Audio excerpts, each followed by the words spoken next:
first chapter. By the way, my name is Susu. Let's begin. Little house in the big woods. Once upon a time, 60 years ago, a little girl lived in the big woods of Wisconsin in a little gray house made of logs. The great dark trees of the big woods stood all around the house, and beyond them were other trees, and beyond them were more trees. As far as a man could go to the north in the day, or a week, or a whole month, there is nothing but woods. There were no houses. There were no roads. There were no people. There were only trees and wild animals who had their homes among them. Wolves lived in the big woods, and bears, and huge wild cats. Muskrats and mink and otter lived by streams. Foxes had dens in the hills, and deer roamed everywhere. To the east of the little log house, and to the west, there were miles upon miles of trees, and only a few little log houses scattered far apart in the edge of the big woods. So far as the little girl could see, there was only the one little house where she lived, with her father and mother, her sister Mary, and her baby sister Carrie. A wagon track ran before the house, turning and twisting out of sight. In the woods where animals lived, but the little girl did not know where it went, nor what might be at the end of it. The little girl was named Laura, and she called her father Pa and her mother Ma. In those days, in that place, children did not say father and mother, nor mama or papa, as they do now. At night, when Laura lay awake in the trundle bed, she listened and could not hear anything at all but the sounds of the trees whispering together. Sometimes, far away in the night, a wolf howled. Then he came nearer and howled again. It was a scary sound. Laura knew that wolves would eat little girls, but she was safe inside the solid log walls. Her father's gun hung over the door, and good old Jack, the bridle bulldog, lay on the ground before it. Their father would say, "Go to sleep, Laura. Jack won't let the wolves in." So Laura snuggled under the covers of the trundle bed close beside Mary and went to sleep. One night, her father picked her up out of bed and carried her to the window so that she might see the wolves. There were two of them sitting in front of the house. They looked like shaggy dogs. They pointed their noses at the big, bright moon and howled. Jack paced up and down before the door, growling. The hair stood up along his back, and he showed his sharp teeth, fierce teeth, to the wolves. He howled, but they could not get in. The house was comfortable. Upstairs there was a large attic, pleasant to play in when the rain drummed on the roof. Downstairs was a small bedroom, and the bedroom had a window that closed with a wooden shutter. The big room had two windows with glass.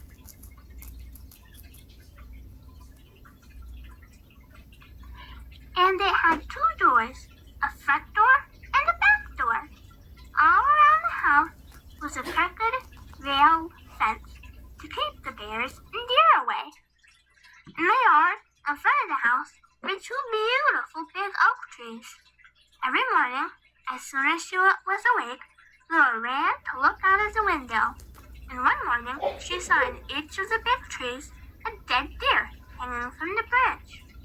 Pa had shot the deer the day before, and Laura had been asleep when he brought them home at night and hung them in the trees so the wolves could not get the meat. That day, Pa and Ma and Laura and Mary had fresh venison for dinner. It was so good Laura had wished she could eat it all, but most of the meat must be salted and smoked and packed away to be eaten in the winter. For winter was coming, and days were shorter, and frost crawled up the window panels at night. Soon the snow would come. Then the log house would be almost buried in snowdrifts, and the lake and the streams would freeze. In the bitter cold weather, Pa could not be sure of finding any wild game to shoot for meat. The bears would be hidden away in their dens, where they slept soundly all winter long. The squirrels would curl in their nests in the hollow trees, with their furry tails wrapped snugly around their noses. The deer and the rabbits would be shy and swift. Even if Pa could get a deer, it would be poor and thin, not fat and plump as deer are in the fall. Pa might hunt along all day in the bitter cold in the big woods, covered with snow, and come home at night with nothing for Ma and Mary and Laura to eat. So as much food as possible must be stored away in the little house before winter came. Pa skinned the deer carefully and salted and stretched the hides, where he would make soft leather of them. Then he cut up the meat and sprinkled salt over pieces, and he laid them on the board. Standing on end in the yard was a tall length cut from the trunk of the big hollow tree. Pa had driven nails inside as far as he could reach from the end. Then he stood it up, put the little roof over the top, and cut a little door on one side near the bottom. On the pieces that he cut out, he fastened leather hides.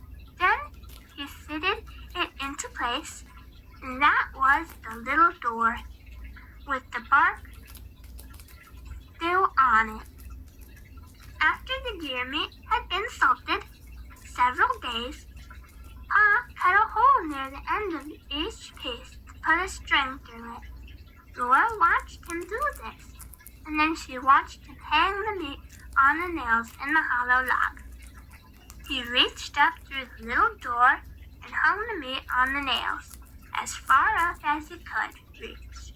Then he put the leather strap against the log, clamped it up to the top, moved the roof to one side, and reached down inside the huge meat on those nails. Then Pa put the roof back again, climbed down the ladder, and said to Laura, "Run over to the chopping block and fetch me some of those green hickory chips, new, clean white ones." So Laura ran to the block where Pa chopped wood and filled her apron with the fresh, sweet-smelling chips. Just inside the little door in the hollow log, Pa built a fire of tiny bits of bark and moss, and he laid some of the chips on it very carefully. Instead of burning quickly, the green chips smothered and filled the hollow log with thick, choking smoke.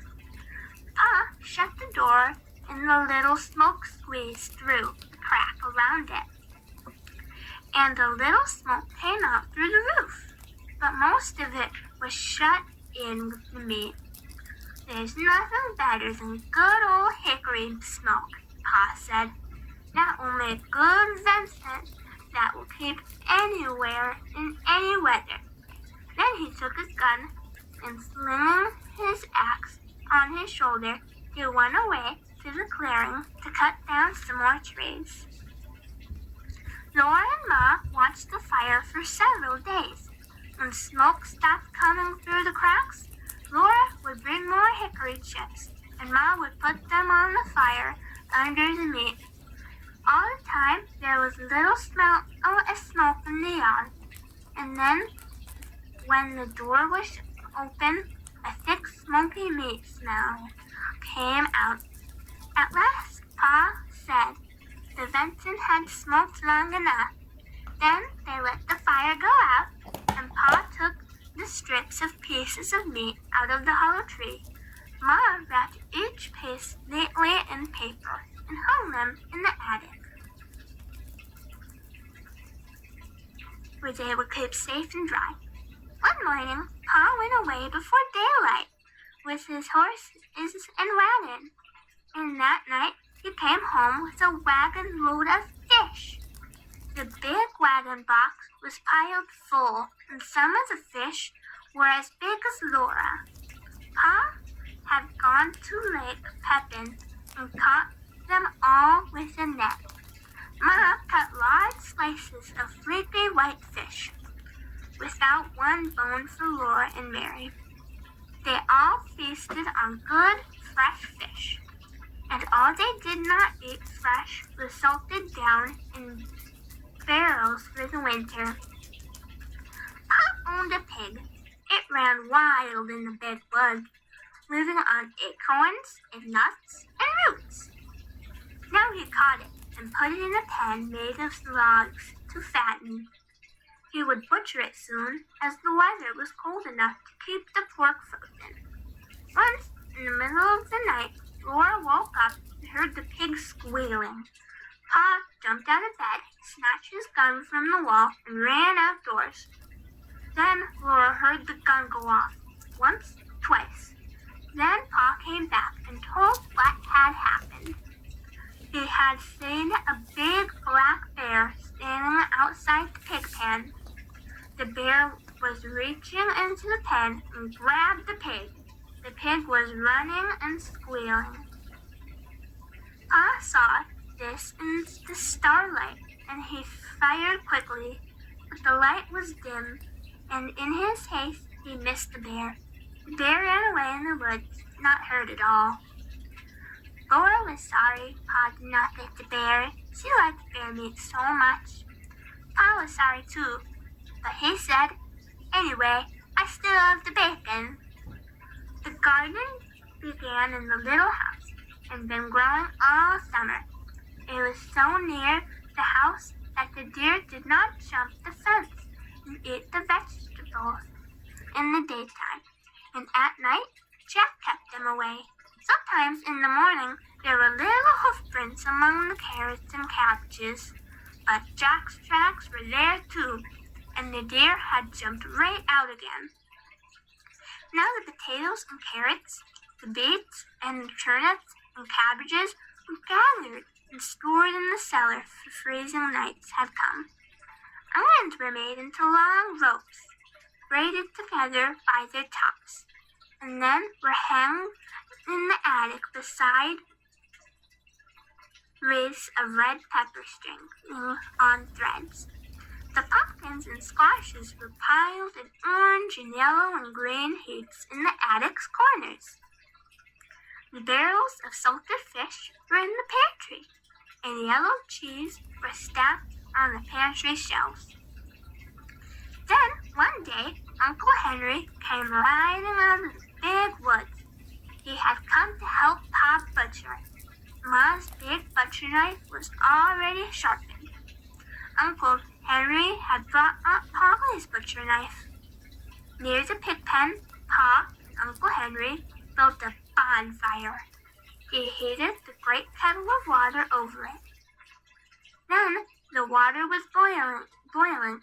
He went out to kill the hog. Then Laura ran and hid her head on the bed and stopped her ears with her fingers so she could not hear the hog squeal. "It doesn't hurt him, Laura," Pa said. "We do it so quickly." But she did not want to hear him squeal.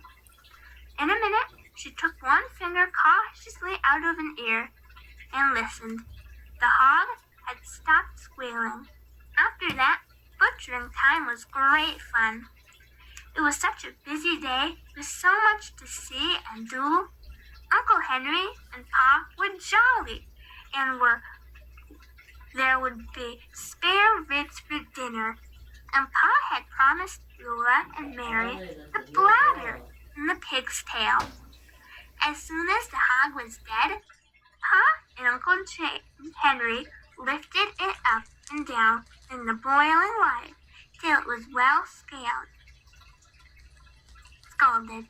Then they laid it on a board and scraped it with their knives, and all the bristles came off. After that, they hung the hog in a tree, took out the insides, and left it hanging to cool. When it was cold, they took it down and cut it up. There were hams and shoulders, side meat and spare ribs, and belly. There was the heart and liver and the tongue. Then, and the head to be made into head cheese, and the dishpan full of bits to be made into sausages. The meat was laid on a board in the back door shed, and every piece was sprinkled with salt.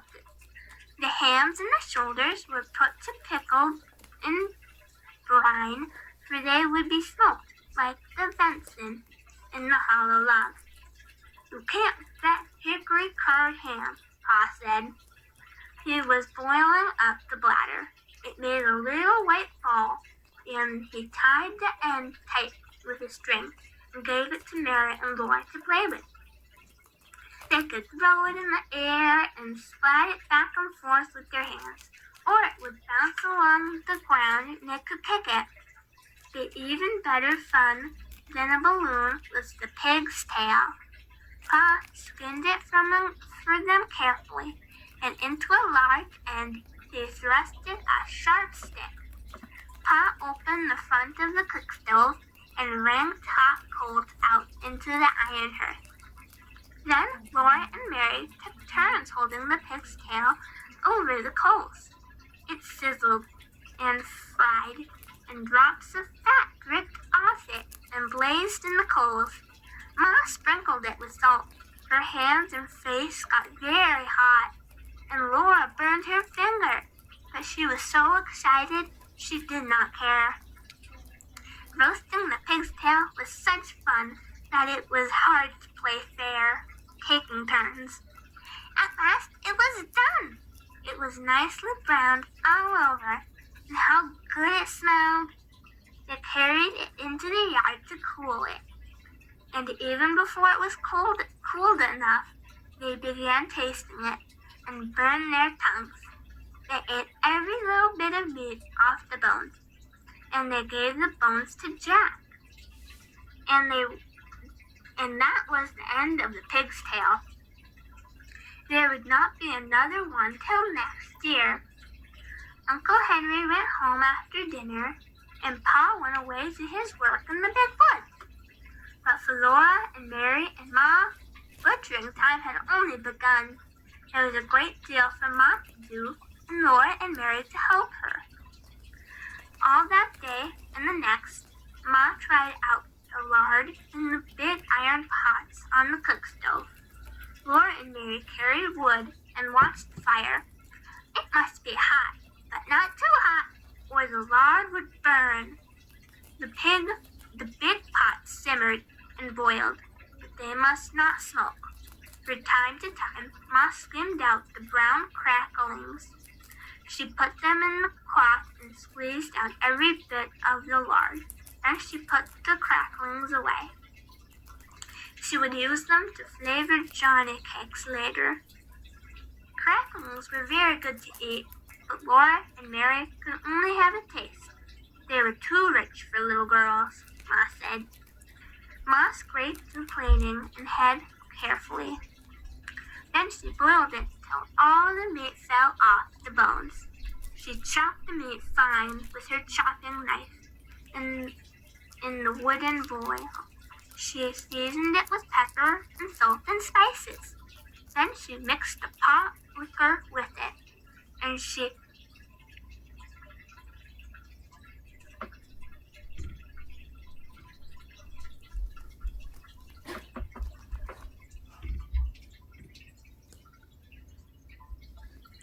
mixed the pot liquor with it and set it away in a pan to cool.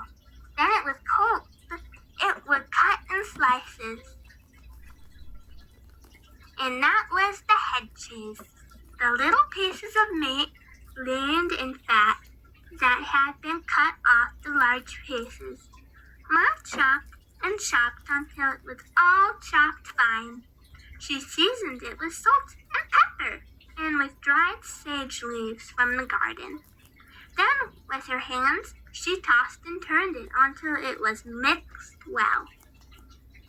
And she molded it into balls. She put the balls in a pan out in the shed, where they would freeze and be good to eat all winter. That was the sausage. When butchering time was over, there was sausages and head cheese, the big jars of lard, and the keg of white salted pork out in the shed, and in the attic hung smoked hams and shoulders. The little house was fairly bursting with good food stored away from the long winter. The pantry and the shed and the cellar were full, and so was the attic.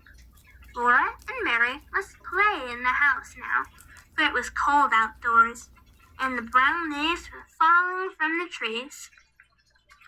The fire and the cook stove never went out. At night, Pa baked it with ashes to keep coals alive till morning. The attic was a lovely place to play. The large, round, colored pumpkins made beautiful chairs and tables. The red peppers and the onions dangled overhead, and hams and the venison hung in their paper wrappings, and all the bunches of dried herbs and spicy herbs from cooking, and all bitter herbs for medicine, gave the place a dusty, spicy smell. Often the wind howled outside with the cold and lonesome sound. But in the attic, Laura and Mary played house with the squashes and the pumpkins, and everything was snug and cozy. Mary was bigger than Laura, and she had a rag doll named Letty. Laura had only a corn cob wrapped in a hanky, but it wasn't a good doll. It was named Susan, and it wasn't Susan's fault she was only a corn cob. Sometimes Mary let Laura hold Letty, but she did it only when Susan couldn't see. Better times of all were at night. After supper, Pa brought his traps in from the shed and greased them by the fire. He rubbed them bright and greased the hides of the jaws, and the springs of the pans with the feather dipped in the bear's grease. There were small traps and middle-sized traps, and great bear traps with teeth in their jaws, and Pa said it would break a man's leg if they shot into it. While he greased the traps, Pa told Laura and Mary little jokes and stories, and afterward he would play his fiddle. The doors and windows were tightly shut, and the cracks of the window frame stuffed with coal to keep out the cold. But Black Susan, the cat, came and went as she pleased, day and night through the swinging door of the little cat hole and the bottom of the front door. She always went very quickly, so the door would not catch her tail when it flew shut behind her. One night, Pa was greasing his traps. He watched Black Susan come in, and he said, "There once was a man who had two cats, a big cat and a little cat." Laura and Mary ran to lay on his knees and hear the rest. "He had two cats," Pa repeated, "a big cat and a little cat. So we made a big cat hole in his door for the big cat, and he made a little cat hole for the little cat." There Pa stopped. "But why didn't the little cat," Mary began. "Because the big cat wouldn't let it," Laura interrupted. "Laura, that was very rude. You must never interrupt," said Pa. "But I see," he said, "that either one of you has more sense than a man who cut the two cat holes in the door." Then he laid away the traps and he took up his fiddle out of the box and began to play. That was the best time of all. Thank you all for listening to the first chapter of Little House in the Big Woods. I'm Susu. Don't forget to like and subscribe. See you all when I read the second chapter.